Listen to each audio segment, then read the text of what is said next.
All right, lesson 1-6 in geometry, the last lesson in chapter 1. It's a big one too, starting out with two very, very important topics that we'll use all year long, linear pairs and vertical angles. First, we'll start with linear pair. It's got a very fancy schmancy definition that I don't even care to write down. I kind of typed it out down here below, but if you want, you can just draw yourself an arrow. We're going to define a linear pair to be two angles that touch each other and form a line. That's not the official definition, but it's easier to understand than the official definition. It's two angles that touch each other and form a line. Check it out. Angle 1 right there, angle 2 right there. Don't they like totally touch each other? In fancy words, they are adjacent to each other. And they totally form a line right here to where like this dude right here is nice and straight, which means it adds up to be 180 degrees. That's a linear pair. These guys right here, even though these two angles touch each other, they don't form a line. You've got this wacky angle right here that's not straight in that case. So that's the main thing, nice and straight, and hence the word linear, right? It's going to form a line, two angles that touch each other, and it's got to be two because that's what a pair means, right? It's not three angles, it's not one angle. So draw angle ABC and angle CBD as a linear pair. To cheat on that, I just like to start by drawing myself a line. Right, because I know they're supposed to do a line, so we'll draw that with our straight edge, and we'll put arrowheads on it. Then, kind of trust me on this because I know what number 2 is all about. Draw yourself a second ray that kind of goes up this direction right here at about that much because it's going to make these angle measurements. And they wanted angle ABC, so here's from A to B to C. Do you see how B is the vertex on that bad boy right there? And then angle CBD follows on the other one right there. So that right there is a linear pair. There's two different angles. They touch each other, and they form a line right there. But because I knew what question 2 was, because I wrote the worksheet, they say, hey, make the measure of angle ABC be 100 degrees. So can you see that roughly, I didn't measure it with a protractor, but that's 100 degrees, a little bit more than 90, right? And then they say, what would be the measure of angle CBD? Well, that's pretty basic since these form a line, and remember lines always add up to be 180, and this one is 100, then doesn't this guy right here have to be 180 minus 100, which is 80 degrees, right? And congratulations, you just proved your very first theorem basically without actually doing it. It's called the linear pair theorem. It says this, if two angles form a linear pair, then they are supplementary. I'll say that again. If two angles form a linear pair, like this guy and this guy, then that means that they got to add up to be 180 degrees. And instead of writing all that out, mathematicians use the word supplementary instead of add up to be 180 degrees. So that's a big deal, a theorem right there. The first theorem of the year, the linear pair theorem. So check it out. We'll do some very basic proofs. Next chapter we'll get into some like big time proofs, but this is just some basics. It's all about what they give you first. Like to do a proof, you have to be given some information. You have to have like some evidence right here. So here's what they told me. I got two angles, 1 and 2, and they're a linear pair. So I know that. Hey, why do I know that? Because they told me so. They gave it to me. If measure of angle 1 is 45 degrees, they say find the measure of angle 2. Well, sweet. I can do that because linear pairs have to add up to be 180. And the first one is 45 degrees. So if I take 180 minus 45 degrees, I get 135 degrees. And I'll write that down with a pen instead of a highlighter. 135 degrees. But here's the thing, bro. They need to justify it. So we might as well get into it. I kind of do these proofs like we are lawyers in court trying to prove stuff to the judge. And I am the math judge, or your teacher is the math judge. So you've got some evidence right here, and you need to prove to the judge that this is 135. And the bad thing is you can only give me these things in courts. Like the judge only accepts definitions, right? You got to tell me what a word means, right? If you use a definition, the judge will accept that. You can use postulates. Those are those words that are like made up and everyone agrees to, like point, line, and plane, right? And then the other one is previously proven theorems. Right? And because we have the linear pair theorem back here that says, hey, if we got a linear pair, then they got to add up to be 180. That's all that you got to tell the judge is linear pair theorem. And we'll write that all out like this. You can abbreviate the word theorem, THM, but we will not abbreviate the phrase linear pair in that case. So a lot of people are like, well, I just took 180 minus 45 and then I got 135. It's like, of course you did. I know that's how you do it, but we sum it all up into 3 magic words, linear pair theorem. You got to give me either a definition, a postulate, or a property, postulate, or a property, or a previously proven theorem in this case, and booyah, we did that. And you'll see that next chapter that we got all kinds of fancy schmancy proofs coming our way. We're just dipping our toes into that water. So let's try that again. Let's see what they gave us. I know it's going to be pretty simple today because it's going to be the same thing over and over and over again. What did they give us? A linear pair. Bada boom, right? I know one of those angles is 113, so they gave me like 2 bits of information. To find the other angle, since linear pairs are supposed to add up to be 180, I will take 180 minus that 113 with the right button and realize that the other one has to be 67 degrees. And people ask, why? Right? Why does that have to happen? You either give me a definition, a postulate / property, or a previously proven theorem. Well, since they gave me a linear pair, and I know that the linear pair theorem says, hey, yo, bro, if I got a linear pair, they're supposed to add up to be 180. That's just 3 words, the linear pair theorem. It's so easy that sometimes it's hard. If they give you a linear pair, you're pretty much going to use the linear pair theorem, baby. So that's pretty cool, and it wouldn't be that hard if there wasn't another type of angle, which is called vertical angles. I have defined them for you here, right there, but vertical angles are kind of weird. Again, I like it in our own words here in green. It's 2 angles like across from each other in a quote-unquote an X. What do I mean by that? You see that I got these 2 lines right here. I got a pink line and a green line. They intersect in like the shape of an X. And check out the dudes like across from each other, angle 1 and angle 2. You see they're like right across from each other in the X. It is also true that 3 and 4 are right across from each other in the X. Those are definitely vertical angles, both sets. So we got sets 1 and 2, and we got sets 3 and 4, right? What doesn't work though is like these to make the X, they had to be lines. You know, like you see that the pink thing and the green thing are lines right here. So if I did that over here, if I had the green guy, okay, green guy's a line, no doubt about it.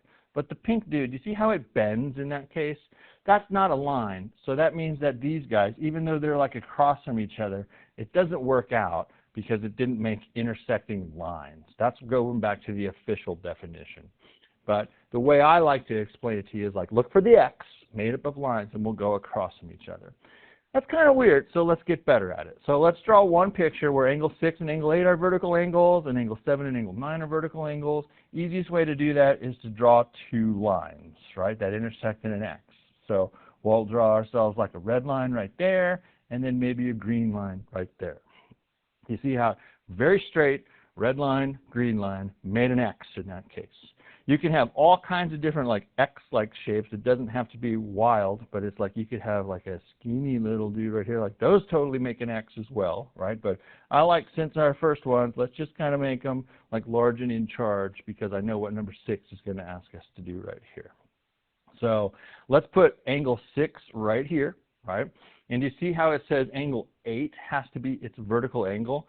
So then I got to go across the street, across the vertex. Do you see how those are like right across each other? If I put them right here, like those are next to each other. They share, those are like a linear pair in that case. So I don't want to go right next to it. I want to go across the street.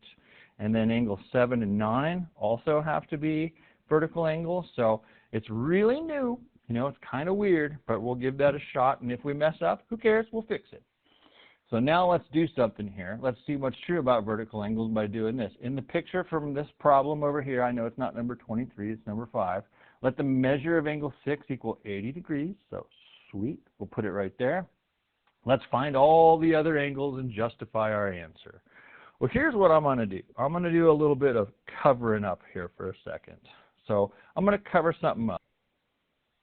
Can you see in that picture, I just like kind of covered up like half of the X. You see that little green thing sticking out because I just put like a white rectangle over the top of it. But I just covered that up, and I want to ask you this. Like, do you know Well, let me try something else. Instead of kind of messed up because I should have covered up the other way. So I'm going to change that 9 to a 7 just to make the questions flow a little bit. Apologize for that. But same thing. You just switch your 7 and your 9 around. It'll all work out. But check it out in this picture here. That, like, check these two angles out. Angle 6 and angle 7 right here. Aren't those two angles? They touch each other and they totally, like, form a line, because that's what this red thing is. And if this one's 80 degrees, then doesn't that one have to be 100 degrees? Because if two angles touch each other and form a line, they're called a linear pair. So to justify that, that would be the linear pair theorem in that situation. Like, I have proof of that. Well, we've got a line, and those two angles are a linear pair, 6 and 7, so pretty sweet. Now, what if I, like, did that again, but I moved my little white rectangle to cover things up? What if I moved it like so? Where I was just looking at angle 7 and 8, because, see, I know 7's 100 degrees. Remember, we should have put that in a picture also. 7 is 100 degrees, so 8 isn't 7 and 8. They are on that green line right there. They form a linear pair, so if this is 100 degrees, doesn't this one have to be 80 degrees? Because of the same reason. Like, those are a linear pair. They got to add up to be 180, so that's the linear pair theorem again. And then finally, they ask us what the measure of angle 9 is. Well, it kind of, you got like your free reign of choice right here. If I move my sweet white rectangle out of the way, that you've got this guy up here being 80 degrees. He's angle 6, if you remember. And this line kept going straight. Angle 6 and angle 9 totally form like a linear pair. Angle 8 and 9 also form a linear pair. But, like, it doesn't matter which way you look at it. If this one's 80, doesn't this one have to be 100, if I'd use a pen? And if this one's 80, doesn't that have to be 100? It's like a win-win situation. So that guy right there also going to be 100 degrees by the linear pair theorem. No matter which way I looked at it, I used the linear pair with either 6 and 9 or 8 and 9. It's all good in the neighborhood. Linear pair theorem. Well, check out what we just did, right? If we look at what we just kind of did, if we look at our angles that are vertical angles, like right across from each other, what do you notice, right? So I got a pair of orange vertical angles. They're right across the street. And I got a pair of green vertical angles. Yeah, don't you notice that they're the same? This one's 80, that one's 80. That one's 100, that one's 100. Well, that's what's true. If two angles form vertical angles, then they are congruent. Sorry that we got a little bit of a typo on this worksheet. This angle 8 should be like way down, or not angle 8, but question 8 should be way down further. So if you just want to try to squeeze that in that little space that I had provided, sorry that the worksheet's all messed up, but if two angles are vertical angles, then they are congruent. Let's make sure we spell vertical right. You know, like, it gets misspelled all the time. It's vertical, C-A-L at the end. Not vertical, not this is bad. Vertical is incorrect, you know, so vertical, like it's your pal. If two angles are vertical angles, then they are congruent. And if you remember, that congruent means they are exactly the same. So, boy, do I love me some vertical angle theorem. This guy is huge. Remember this day, as we will use the vertical angle theorem a bunch. So let's do some basic proofs right here. They give me some stuff. This is the evidence for you math lawyers out there that you got to prove stuff to the math judge. Angle 3 and angle 4 are vertical angles. So bada boom. I know this because they told me so. If the measure of angle 3 is 76 degrees, because they gave it to me, it's provided evidence right here. Then the measure of angle 4, well, since these are vertical angles, they're supposed to be the same. So if that one's 76, that one's going to be 76. And why? It's sure not the linear pair theorem, baby. It is the vertical angle theorem, which we will spell out like this. Vertical, we won't abbreviate that word. Angle, you can totally use the angle symbol that we did. And theorem, THM. Vertical angle theorem. That says, hey, if you got vertical angles, they got to be the same. That's why if this one was 76, I made that one 76. So, again, really, really, really nice. What did they give me? Bada boom, vertical angles. What do I know about them? They should be the same. So if angle 2 is 134 degrees, then the measure of angle 1 should be 134 degrees because of the vertical angle theorem proves it. And the math judge says, yep, I agree, because the math judge knows all the theorems, postulates, properties, and definitions. So, yeah. Now let's mix them up. Those two things is what we got. We got linear pairs, we got vertical angles. It's all about what they give you. So the weird thing is they give us this picture. Okay, so I got the picture, all right? So then the measure of angle 1 is 62 degrees. I will put that in the picture. They say find the measure of angle 2. Well, you don't need to highlight because once again I did a dumb thing and only used one picture for two problems. And also there's a little formatting error here again. Sorry about that. Something happened to my worksheet when I printed them out. So measure of angle 1, 62 degrees. Measure of angle 2. Well, I'm going to highlight. You don't need to highlight. You just need to kind of check it out. I got to ask myself this basic question. I got angle 1. I know he's 62. I got angle 2 right here. The question is, what kind of angles are they? And whenever I ask you that, I don't care about adjacent, complementary, supplementary, anything like that. I care about this. Are they vertical angles or are they a linear pair? Those are the two main players that we're talking about today. So let's see. What kind of angles are 1 and 2? They are right next to each other, forming that line. Those are a linear pair. What do I know about linear pairs? They got to add up to be 180. So if I do 180, take away the one that they gave me of 62, that is 118 degrees. Why? Because they were a linear pair, and linear pairs have to be supplementary, or, my bad, I was trying to write and talk at the same time, or in our own words, it's the linear pair theorem. 3 words, baby. All linear pairs add up to be 180 degrees. The way that you abbreviate that, the easiest way is in those 3 words, linear pair theorem. Then on number 10, they use the same picture over again. I hate when that happens. One of these days I'll change that worksheet. But they say in the same picture, measure of angle 2 is 143 degrees. So I erased the previous problem and put this guy in here. They're asking me to find a measure of angle 4. Right? So here's 2, here's 4. And I ask myself this question, baby. What kind of angles are they? Are they a linear pair or are they vertical angles? And you see how those two are like right across from each other in that X. Those are vertical angles, so they got to be the same. If that one's 143, this one's going to be 143 by the vertical angle theorem. Again, sorry that we had that formatting error on the worksheet right there. Well, let's try that again. Real basic stuff. If you're just asking yourself, what did they give you, right? They gave you the picture every time. So then you're also asking what kind of angles are these. So if this one's 117 and they want you to find that guy right here, what kind of angles are those? Linear pair or vertical angles? Remember, linear pairs are next to each other on a line. Vertical angles are across from each other. So that's what these guys are. Those are vertical angles. Let's put the answer in the picture as well. If this one's 117, that one's going to be 117 because of the vertical angle theorem. It doesn't seem like such a big deal today, but boy, oh boy, this is going to be huge coming up soon. So then they give me this one in number 12. This is 40 degrees. They asked me to find angle 2. So I asked myself this question, what kind of angles are these? Vertical angles or a linear pair? Well, they're like right next to each other on this line right here. So those are a linear pair. So I got to know they add up to be 180.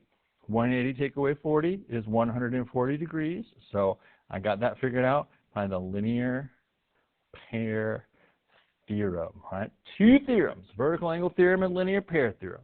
That's what we're rocking with. So finally on this guy right here, if that's 130 and they want me to find that dude, and those guys are right across from each other in X, those are vertical angles, baby. So 130 degrees by the vertical like it's your pal, angle theorem. And let's finally end the day with, instead of them just giving us a straight up number, let's give us some expressions right here. So do you see how this guy is 120 and this guy is an expression of 2x minus 10? It's still this. They ask you to solve for x or solve for y or whatever letters involved with that. You ask yourself this, what kind of angles are those? And you say, well, those are right across from each other, so those are vertical angles. And I say, you are correct. And I know, what do you know about vertical angles? Should they be the same or should they add up to be 180? Vertical angles are the same, so let's make them the same. Let's make that 2x minus 10 the same as, or in math we call that equal to, 120. Do you see how I set those two equal to each other? And then to justify that, we're going to do that right next to this equation. It's like, why can you do that? That's what the math judge wants to do. Why did you set those equal to each other? And you'd be like, well, they're like vertical angles, and they're supposed to be the same. So in 3 words, it's vertical angle theorem. I want you to do that right next to the equation right there, the vertical angle theorem. And then we solve for x, right? So there's a minus 10 right there. We will add 10 to both sides and get a 130. And then to get rid of that times 2, I will divide by 2 and get x to equal 65. All I need you to justify is where this OG equation comes from. It's like, why did you do that? So if we do that on the next one, we just got to be careful. Don't get in a bad habit of thinking you're setting everything equal to each other. You got to ask yourself what kind of angles these are. Well, those are right next to each other forming a line. They will not be equal. They can be. They don't have to be. So what we know is they're a linear pair, and linear pairs always add up to be like 180. So I need to add these together. Got to take that blue 2x plus that orange 4x plus 108, add them together and set it equal to 180. And if you wanted to, you didn't have to write that down because we can handle the next step is we had to combine those like terms. So if you can go straight to this green line of 6x plus 108 equals 180, I'm down with that. It's like, what'd you do? I added those together and set it equal to 180. Why? Justify your answer? Well, those were a linear pair, so we'll do the linear pair theorem right next to that guy. And you'll see why as we do chapter 2, that's how our T-chart proofs are going to have it go, and that's why we want to do it right next to each other. So just trust me on that. Then we will subtract 108 from both sides. So 180, take away 108, 72. So 6x equals 72. And then we shall divide by the 6. So divide by 6. And I got x to equal 12 in that situation right there. So, bam. And then finally, oh no, the double. We got some x's and we got some y's. I'm going to put this in a new window here so it's easier for us to see what's going on. But we got ourselves the x's and the y's. And here's what I say, man. I think we've got enough algebra experience at this point to realize even though we know like these two dudes right here are a linear pair and they got to add up to be 180, I don't want to mix x's and y's with each other if I don't have to. You see how these two orange guys cancel that out. Sorry that I keep hitting the wrong button with my stylus. You see how these two orange guys, they both have x's with them. I want to deal with those if I can. So I'm dealing with those and ask myself, what kind of angles are they? They're vertical angles. So what do I know about vertical angles? Well, they are the same. So I'm going to set 2x plus 25 equal to 3x minus 10. See, vertical angles are the same, right? So we'll justify that with the vertical angle theorem in that case. And then we'll solve for x. Take away 2x from both sides, so 25 will equal 1x minus 10. And then we will add 10 to both sides. 25 plus 10 is 35. So we found x. And now to find y, we have to use this, brother. You know, we've got to say, oh, since x is 25, we'll do, 35, we'll do a little thing called the substitution property, and we'll put 35 in the spot for x right there. So if I do 2 times 35 plus 25, you see how I just sub that guy in?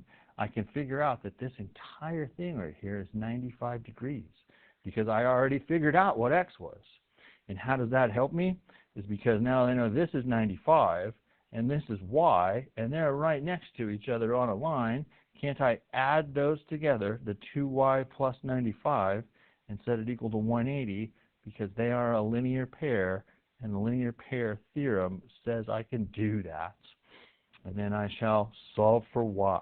So I had to solve for x first, then substitute that guy back in to figure this out. And it's okay if you get a decimal. That's going to happen, right? So divide by 2, and we'll leave it. Y equals 42.5. Don't get scared that you get a decimal sometimes. I always go back and double check that I make a mistake, but yeah, on the old doubler, check that out. So, man, that's a wild one. Linear pairs, vertical angles. Let us know if you have some questions. It's normal to have questions. Have a good one.